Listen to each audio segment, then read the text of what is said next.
What's up guys, Luke here from Luke's Points and Miles, and today I have a very different video for you. About a week ago I posted on the community page on YouTube and asked for questions. I wanted to do an Ask Me Anything, a Q&A if you will, and I was kind of overwhelmed with the response. I didn't honestly think I would get enough questions to even do a video, but we actually got a lot of questions, and I super appreciate everyone who asked questions, and I wanted to take some time out and do a video and answer some of these questions. Now, I wanted this video to be super informal and kind of relaxed. I don't have a structured script or anything like that.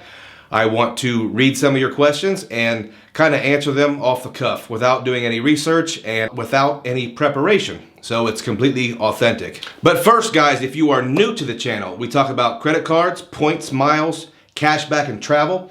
If you're interested in that sort of thing, slap that subscribe button. If you get any value out of this video, please hit the like button. It does help us with the YouTube algorithm, and it helps get this channel and this information out to other folks who can possibly use it. So let's get started, guys. I am just going to read these questions off my phone, and I'm going to answer them as honestly and as quickly as possible. First question from Nicholas Gamboa. Is it possible to get a business card even if you don't have an actual business? Now, this is how I'm not going to answer this. A lot of folks want me to answer this. Hey, Nicholas, you don't need a business at all. Just apply for any business card you want. No one cares. Well, I'm not exactly going to answer that in that fashion, but this is what I will tell you. Here in the United States, a business is very loosely defined. A business is anything or organization or attempt to turn a profit. That could even be an idea. If you have an idea to flip sneakers on eBay, you're going to need some startup capital. So if you have an idea to possibly turn a profit or to earn money other than your W-2 job, then yes, that is technically a sole proprietor. Now, the type of questions you'll get from these creditors will be different from each bank or each creditor. But in my opinion, you don't have to have a 6-year LLC that earns $80,000 in a year. You do, however, have to at least have an honest idea of what type of business venture you are going into. And then yes, you can apply for business cards. I've said a million times, I think business cards are the best hack in the credit game. Great multipliers, big bonuses, and so many advantages like not reporting to your personal credit. I love business credit cards. Chris A. asks, if I plan to buy a house in the next 6 months or so, is it bad to open new credit cards since it will put a temporary dent in my credit score? Well, if you are planning on getting a mortgage or applying for a mortgage within the next 6 months, I would say 100% do not apply for any other credit. And that is just because it will put an inquiry on your credit. It could affect your eligibility or your credit rating as far as what type of mortgage you get. And also, it's just not necessary. There's probably not a purchase or a application more important than your mortgage application. So I would focus on that. If you definitely want to buy a house within the next 6 months, cease all credit card applications. And after you close and everything is done with your house, go for it. Joshua Irvin would like to see information on gaming credit cards. I know it's not what you're about, but I figured I'd mention it. Now, I'm not going to talk about manufactured spending, but I will explain why I don't talk about it. First off, I hate to sound like a goody two-shoes because I'm really not, but if it's against the terms and conditions, I don't think it's honestly a good idea to do it. Now, some issuers are okay with certain behaviors and some issuers are definitely not okay. In my personal opinion, the amount of work it would take for me to manufacture spend probably isn't worth it in the first place, and it's 100% not worth jeopardizing my relationship with my creditor. I believe in a mutually beneficial relationship, and I get to take my family all over the world on points and miles, so I'm not interested in doing anything to jeopardize that. And another really funny answer is most people that do have a way to manufacture spend don't like to talk about it because it could ruin it. Mario G asked, what is a good setup for those that travel 1 to 3 times a year? Well, I think 1 to 3 times a year, I would refer you to our Chase budget travel setup. I think that has very low annual fees, and depending on how much you're traveling, 1 or 3 times, you can always take cash back with Chase. Super versatile. I think Chase is an awesome issuer, and I think you can get a good setup with Chase for a very low annual fee. Dominion 104. Tell me your top 3 vacation spots you love to use your credit card points and miles for. This is an easy one. Number 1. My wife and I, our favorite destination and our favorite city in the United States is New Orleans. We go to New Orleans at least twice a year. New Orleans is highly recommended if you enjoy really good food, music, party atmosphere when you want it. In New Orleans, you have a very unique blend of music, food, and culture.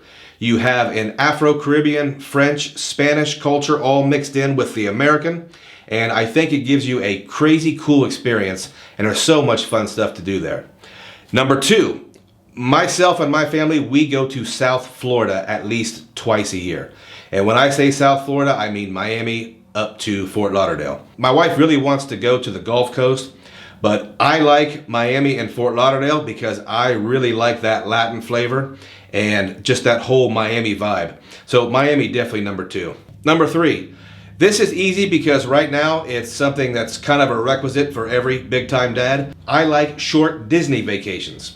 In the last few months, we've been to Disney World twice and Disneyland once.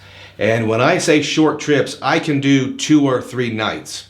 Especially if it's just me and my son. He doesn't mind taking those 3-day trips. We get a bunch of fun in, and it's relatively inexpensive. And now I know those 3 choices are really boring. I do some aspirational trips and some really fun trips.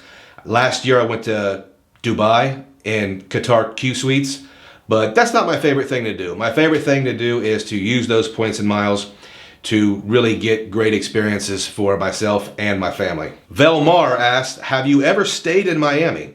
If so, what is your favorite hotel, both downtown Miami and South Beach, Miami? Well, I don't stay downtown in Miami. I would say the coolest hotel that I've never been in Miami or in South Beach is the Bentley. It's a Hilton hotel, but it is supposed to be great. I've stayed at probably 5 different Hiltons in that area, and I can't really recommend any one. For me so far, the destination has been priority and not the actual hotel. I am going to the Conrad in Fort Lauderdale in just a couple weeks, and I'll definitely update you about that. I have a good feeling about the Conrad. Dario Martinez, hey Luke, just wondering what meal service you use that codes as a restaurant. I use a meal service, but may well consider changing if I could find one that codes on as a restaurant. I have mentioned that I use a meal service for my breakfast and lunch, and that meal service is Mega Fit Meals. It's kind of a niche company. It may even be for bodybuilder types because it's a high protein. Most of it's gluten-free and it's not cheap. But I've been using that for about 6 weeks, and I think I'll continue to use it for a while. And it codes with Amex as a restaurant. Evan Simon asks, do you think the Advantage Platinum Select is a good starter card for getting into the travel card area? We've covered the Citibank, Advantage, American Airlines MasterCard several times. I think he's talking about the one with the $99 annual fee, and I believe it's waived in the first year. Absolutely, that's a great card. We just did a video where we talked about combining that card with a Hyatt card for a dynamic duo and a fairly low annual fee duo. So yes, Evan, I love that card. I have the business version, and I think if you fly American Airlines, it makes a lot of sense because American Airlines has the One World Alliance partners, so the potential is really limitless with different partner flights. So yeah, I think it's a great card for a beginner. Keep calm and hodl on. I'm just getting started in my journey into building my credit and getting my card stack. Naturally, I went with Discover as my starter card and working on getting the Freedom Flex. I will work on my trifecta. When I hit 524, I was trying to decide what my 5th card should be. he kind of goes on with a few options, but keep calm and huddle on.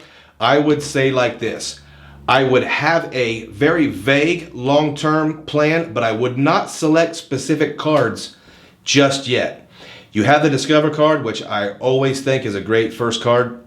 You are looking to add a Chase card and then build a Chase trifecta. I would not plan too far from that. It will take you a little while to build that Chase trifecta, in which that time the credit card landscape could change dramatically. I would really focus on using that Discover card and building that Chase trifecta and then kind of reassessing at that point. So have a good outline of where you want to go, but I wouldn't pick specific cards just yet. Be patient. This is from Bama Edward. Hey Luke, I'm interested to see your tier list of the major card issuers as far as multipliers, customer service, benefits, and reward systems. Could be a separate video, but I would be interested to see how you would rank them. Well, if you are a fan of the channel, you know that I am a super big time Amex fanboy. And that is for two reasons. I think you can rack up tons of transferable currency. American Express, at least in the last 18 months, is just giving away tons of MR points. And I think the biggest thing is American Express has the best customer service that I've ever experienced in my life. They are almost always super easy to work with, and they seem to be on my side more often than not. So I would say it is super close between American Express and Chase. American Express fits me a little better, but I could definitely see a point in time in which I'm a Chase fanboy and would focus more on Chase cards. But as of right now, I see Chase and American Express on top, and I see a big dogfight for the second tier. NS asked, what are the three most overrated and underrated cards on the market right now? Well, I don't have time to give you three for both sides. Let me try to give you one. I did a video on underrated cards, and I know people get tired of listening to me talk about it, but the US Bank Cash Plus, in my opinion, is very underrated, and it will always be underrated. And I think it's because so many people focus on the travel aspect. And I'm here to tell you that even if you are 100% full-time travel guy, a couple 5% cashback categories probably won't hurt you. As far as overrated, that is a really tough question, because no matter what you say, someone is going to say that's their absolute favorite card. I'm probably going to say overrated, the Capital One Venture X. Bring the heat. I have the card. I think it's a great card, but it is definitely not a platinum card killer, and it is definitely not a one card setup for anyone who wants to optimize their credit card spend. Still love the card. I think it's a bit overrated. So guys, if you get a minute, check us out on socials. We have an Instagram and a Facebook page. Again, if you got any value out of this video at all, hit that like button, please. And if you haven't subscribed, give us a shot. If you would like to support the channel, check out our links in the description. Those links help me keep this channel sponsor free. And guys, if you stayed around all the way to the end, thank you.